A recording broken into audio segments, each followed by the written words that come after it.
A book about mommy. A book about marble. Chapter 9. The Egyptian Book of the Dead Marble. We ended up buying 2 special big blank books. One for marble and one for my mom. You can do Marble's book all by yourself, Verity, said Dad. And you will work on Mommy's book together, just you and me. I want you to know all about her. Don't you mind me talking about her now? I don't mind a bit. I think we should talk. I was silly not to before. Can I talk about her to Gran and Granddad too? Maybe that's not such a good idea. Gran still finds it too sad. Dad, did Mrs. Smith tell you to talk about my mom? I asked. Dad went a bit red. Well, we did sort of. Yes, it was really her idea, he said. She has great ideas, doesn't she? I said. I do like her. Do you like her, Dad? Yes. I like her a lot, said Dad, and he went even redder. He smiled. I smiled too. We worked on our books all weekend.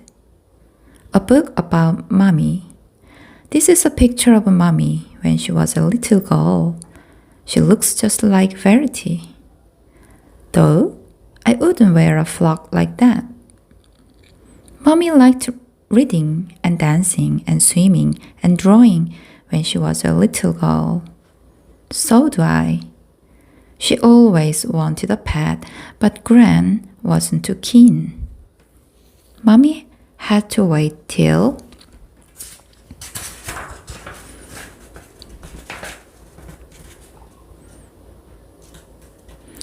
she was grown up and married to Dad. Then they had Marble, the best cat in the world. Mommy and Daddy wanted to have children very much. This is a picture of Mommy, looking very happy because she was expecting a baby. Me. A book about Marble. This is my cat Marble. She was the best cat in all the world, and I shall never ever forget her. Marble lived for a very long time. I didn't know her when she was a kitten. She looks sweet, doesn't she? You will never guess what?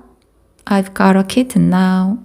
Sophie and her mom and dad came around on Sunday and said I could choose one of their kittens.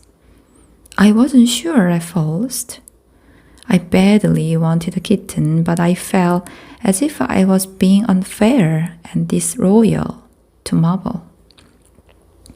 I understand, Verity, but loving one cat a great deal doesn't mean you can never ever love another one, said Dad. I should say, yes please, to a kitten if I were you.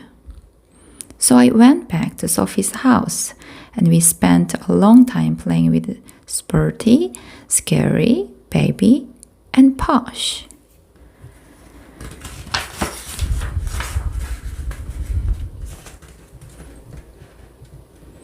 They were all so sweet. Sporty's already started to climb the curtains.